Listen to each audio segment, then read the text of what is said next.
Okay, so answering the first question, I think entrepreneurs should weigh trade-offs based off of honestly your age and the available resources to you. Like if David didn't have the funds to acquire obviously Drain Tech, then D2B would have been a way better option. And I think I also would have made the same decision as David, mainly just because of like the cost to benefit ratio. I just feel like working 8 hours a week gives you a lot more time to do other ventures, or just like spend your own time, as well as the strong income is going to give him more capital to not have to rely on outside investment later on. As far as for question 2, looking at both different options, the two that stuck out to me that I feel like I would try to use predominantly is cash flow, as well as like operational risk, just because like scale wise the businesses were so different, that I feel like you can still relatively use cash flow and operational risk to kind of find that balance between both options. And it seemed like obviously for David and for me as well, that Drain Tech just seemed like a better option overall. Like it was cash flowing a lot more, so volume wise, as well as the operational risk, like it seemed pretty well covered, as well as like safe room to grow, as opposed to the D2B where it was like potential for quick growth, but also like limited cash flow.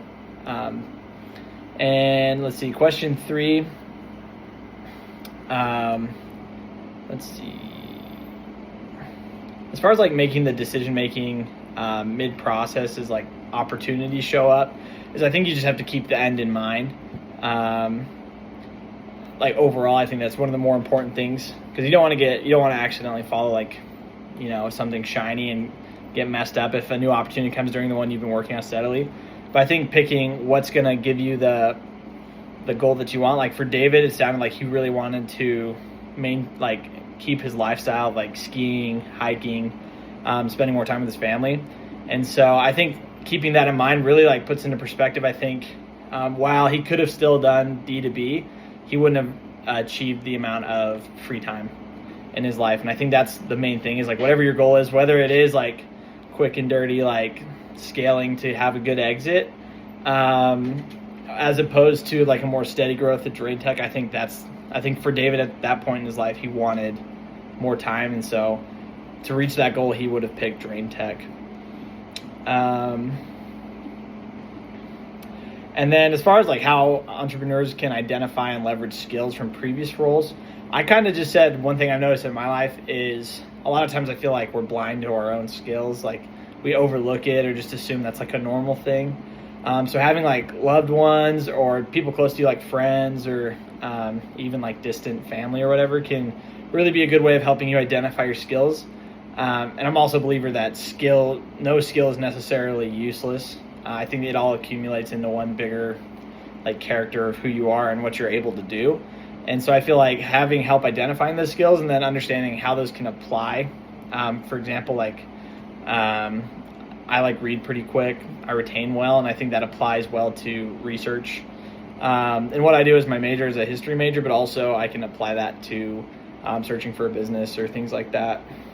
And then as far as like the balance between ethical challenges and competing opportunities in that last question, I feel like a good strategy to have is just like to maintain those good relationships and to like make them as strong as possible.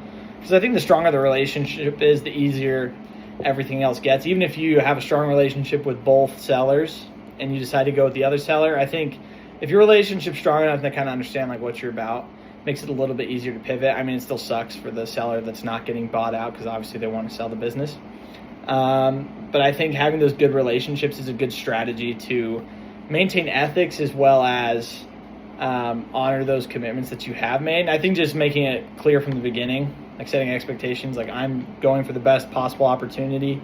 And I think also keeping in your back pocket the idea that deals fall through more than they go through is like ethics enough, honestly.